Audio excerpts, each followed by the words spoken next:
TV atibatike zvechopu chopu. Uyaimone muri yeZimbabwe ngirozi yabatwa babiro akanzi aiwa Uebert ngirozi Uebert angel ya anozoti zvinoitika mapastors aka unongona munhu akutanga kuchinja zita sora akazvarwa naro bvozoti inenge yasuspect unozoti hazvina 2 months munhu abva kuprofita achiti ndiri munhu wezanu zanu iyo chichichichi kana muri uri mafollowers angu ndina vanhu veopposition nevechinimacancela nechinchi inasi ndirweza ende unobva utoziva kuti zviri necessary tingauya kuchechi unozwa kuti ndiri wezanu ndozvinzo unotanga kungofunga wega ubva utoziva kuti something wrong. But now after chiprofita chadzika vanhu nobva vanotisa kuti this guy hapana chikumbotaura ringori warning yaari kusenda kunana chiwenga nananhingirikini ndichanyatsoya neanalysis yakakwana panyaya yacho izvozvo ngatimbotaura nyaya dzekubatwa bapiro kwengirozi kwaitika panapa because ngirozi yakanzi yakata sori zvenyu kana muchienda kuchechi kwaprophet Uebert angels hazvisi zvepersonary kaizvi zvinhu zvekuti zvinhu zvinenge zviri mumastreets saka zvinofanira kuti zvichitaurwa tobudana because chakakosha kubudana imoita uya mukuita indotoita uya ndikuita kana ndichinge ndatopedza. Paita mwanasikana ari kubuda panapa anonzi Nyasha ari kuti why does his God only rebuke those who want to take power from ED? That's number 1. Anditi number 2 zvikanzi why doesn't his God rebuke Zek and those who steal elections? Anditika po paita question number 3 why doesn't his God talk about the abductions and killings of innocent people? Zvikanzaiwaka using religion to brainwash the masses, charlatans. Ndo shoko riri mumastreets riri kupisa iko zvinezvi zvinhu zviri kuoneswa Uebert angels kuti aiwaka muprofita chiprofita chamunorova but chimbotangai mambo because ona muri yeZimbabwe zvinakidze kutunzwa kuti kuna vanhu vakaita sana Bishop Masaya vakabatwa vakaabductwa vakaurayiwa vachiurayirwa zvematongerwo enyika kubvunza vamwe vanhu vese anotaura kuti atizvizive isu nyaya dzavo dzavakaurayirwa ndedzechi kunyebedzera kushamisika kubhaiza kudzungaira kunge nyuchi yadirwa weti aiwa kana vakomana penguins maopposition vanofeka maabductions avo maoppositions vanozidaiso kusvika vanhu atofa kusvika munhu atovigwa vachingotaura mashoko akadaro zvimwe zvacho hazvinakidze zvinoitika these guys but nyaya iyi kai inoda kuti iongororwe kuti prophet ava why vasiri kunhingirikina kuita the right things kozika ona ikaumana profita iwo zvimwe zvinhu the purpose yechechi saka moya unovaka chechi muZimbabwe yekusimbisa zanu.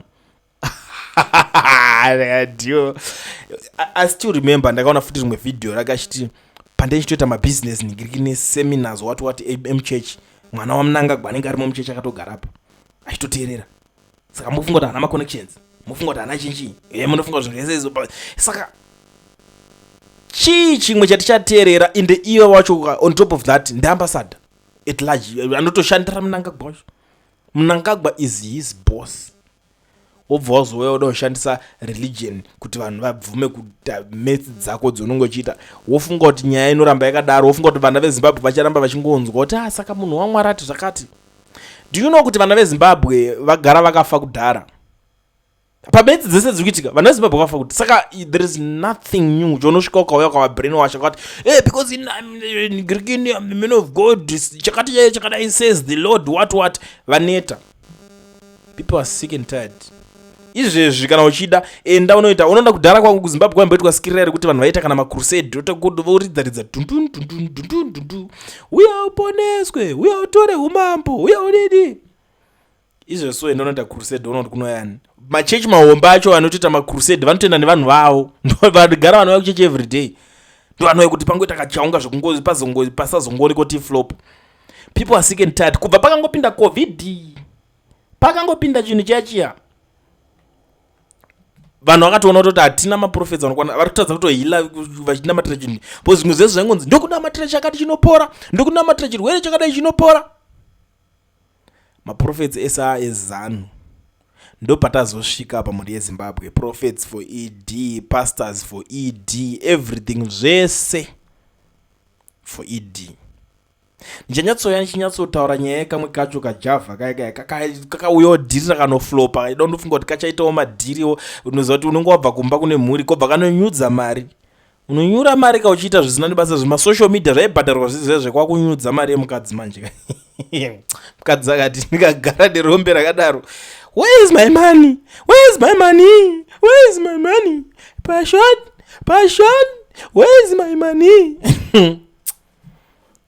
Ndambozama kunodai kunoinvesta the idiosyncratic what zvakanzi aiwa tezvinzwisise mhaniwe mari inoshandwa iyi unongwa inheritance yatinenge takatowana. But now let me deal with comment section because inandingonzianalyza mungoti kule ndotanga wanotisekesa wanotodza nyaya ndatokudza action matoiona bapiro rabatwa. Now ngatione kuti bapiro roramba richibatwa papi raUbert Angel. They grabbed power and he never prophesied about it. Now his God is intervening because someone is following undue procedures. Very fun. Poza Mugabe ndinoita dzimwe ndopota ndichisuwa Mugabe so kupota ndichingoti I think I miss Mugabe. Why? Because pane kamwe kaUgabe kakabva so paZimbabwe. Kwausina zvese zveprophet watu zvina nebasa rese zvitaura Mugabe aingokuti hayi usati jairiro yapana apo. Kwausina zvese. And the other thing, why is it kusina kana prophet one anobudo achiti inini zvikuitwa mnangagwa hazvisi right. Mira izvozvo zvikuitwa nanhingirikini nananhingi vese ava hazvisi right. Zvikuitwa nezvigananda hazvisi right. Zvikuitwa nemasiyawo zvekupota vachiabducta vachinonyangaritsa vanhu vachinobaya vanhu majekiseni 4 eacid vachinomwisa vanhu zvinhu zvisinganzwisisike hazvisi right. Why zvese izvo zvipari kushaya anonhingirikini? You know, sometimes I was laughing because pane nyaya yemasiyawo vanozanotora vanobaya zvinhu vanzi unknown substance what dzimwe nguva vanongobata kungoinject kana ngokubaya majekiseni emvura iwo ndonozoswera uchipenga pfungwa kuti chiko chandakadirwa kusvika wafa nepfungwa cheko nestress chekuti komana saka anytime ndogona kutofaka.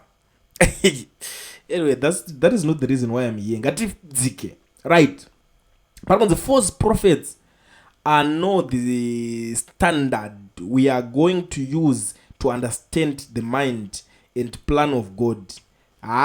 Politics ndakataura mwari apindire zvepolitics musatiudze nyaya dzekuti vaZimbabwenzi ngwara ive vhurikai brain and tarisai kune dzimwe nyika zvinhu zvikutofamba vasiri kutombotarisa zvese zvekuzonzika zvekuti iwe voda kuti mechera uchitimechera zvaiitika mubhaibheri utimechera nesituation yekuZimbabwe. Vamwe vakatanzi 40 years dzemubhaibheri vachida kumechanisa 40 years Zimbabwe ikadaririra 40 years dzacho saka muri kuti chiimi pachingoitwa zvinhu zvechizanu so inoona kutosvika mu90 kana 100 years bozi chakutodiwa pakutodiwa new mindset yekuti tanga tatombomira kuitiswa zvinhu zvisina nebasa rese. New generation inotaura kuti we don't care about the so called mbingas, we don't care about the so called prophets, we don't care about the so called what zvese zvavanhu zvezvi pototanga kunzi saka yenzi church chip toda vanhu vanogona kuseparata zvinhu izvi prophets what itai kuside huko machinchi chakati itai kuside huko because the same bible racho notaura kuti maprophets ese aitoshanda nevahurumende acho iwayo vanga vangori vefake maprofita abhari maprofita adi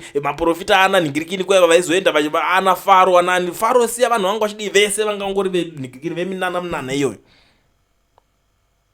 It's something chekuti tinochiigino saka ndichiti inangu ndizvenharo dzebhaibheri handizvide. That is not the reason bhaibheri rinakuya kunzi ritishandiswa ndoziva kuti bhaibheri rakashandiswa navanhu vachikoloniza nhingirikini tozviziva vachitikoloniza maafrica munomu kuti vachitiudza zvavari kuita but hatidi kutaura nyaya idzodzo dzese idzodzo hatinei nadzo. Politics ngatingoita zvepolitics tisingapinze because kana muri kuti mukutorespecta mwari wacho why muda kuti mwari wacho aite zvamuri kunzwa zvamukuda imimi ukaona uchinamata mwari anoita zvaunoda iwewe kuti mwari anoita zvaunoda iwewe mwari upe alesi kana wakatoitawo kuveza kuti unototi izvezvi mwari ndoda kuti muite zvakati zvaungombosiya nemunhu anoti kana akurara unama kuti muda kuti mundichengeteka apa ndakurara so that ndisazofe ndisafire hope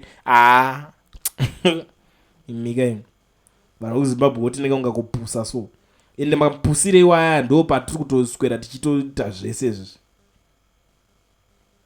ndo saka tiri kuswera tichiitiswa zvese izvi unotodzwa kuti profesi what vanhu veZANU-PF ngavapedzerani bosi ende chakutoitika anoona pari kunzi gore negore rekungangurwa vanhu veZANU ngavapedzerani ZANU-PF ngavapedzerana nomuZANU PF kupedzerana vega kana vachirova vatanga varova nestereki ikoko kwatoda kutovawo toti isusu koda kutitanga wakutiudza kuti saka mazvinzwa zvataura profetika mazvinzwa ka iwe vanhu vakapindira nyaya dzeZANU last year pauya Geza achiti tinoda kuti tobuda tinoda so but guys onai zvakazodii mangwana up to now vanhu vakangomirira vachine hope vakamirira kuti but zveshuwa zvichaita chii chatichaita sofa bonus yatakatowana ndeyekutoti vamwe vanhu vari innocent vakangosungwa ndo bonus yatakawana iyo idzi ndo nyaya dzatisingade kunzwa izvo now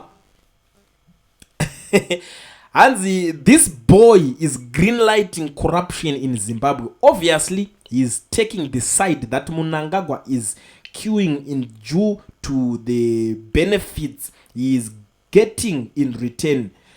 Do we still have honest and credible religious people around the world, or only charlatans scamming their gullible followers? Handizive zvamuchatone ndikikiti zvazvenyizvi umwe ari kuti fake prophets never condemned the killings of innocent civilians on the 1st of August by ZANU PF and never condemned the abduction of Dzamara Itai by the security agents during Mugabe's era and never condemned the abduction and torture of Judith Makwanya etc. Inyaya ndikadaura mba tichingoti nayo guys. Yeah, there is this one. Mira ndiveringe this comment ikano ndarowa pass. And ZANU PF seems to inject people with some medicine that washes off their concern. I'm telling you, educated or uneducated, if someone joins ZANU PF, rest assured he is no longer himself. Zvamuchazoitawo the last comment zvazvenyu zvamuchazoitawo nekubatwa mapiro kwaUbert enjo ari kuitwa nemazimbabwenzi zvazvenyu izvi tiri kuti chiko vanhu kwaUbert enjo inangu serenheni ndiri ngokuudzaiwo zviri kuitika munyika nezvinhu zvekutaurwa just in case ka munogona kuti prophet kana is a busy guy haana nguva yekunyanya kuningikina but we know kuti panapa anayo nguva yacho yekupota achiona zvinhu zvinenge zvichiitika Ubert Angels ndo zvinhu zviri kutaurwa izvi apeno tinotodii nazvo Ubert.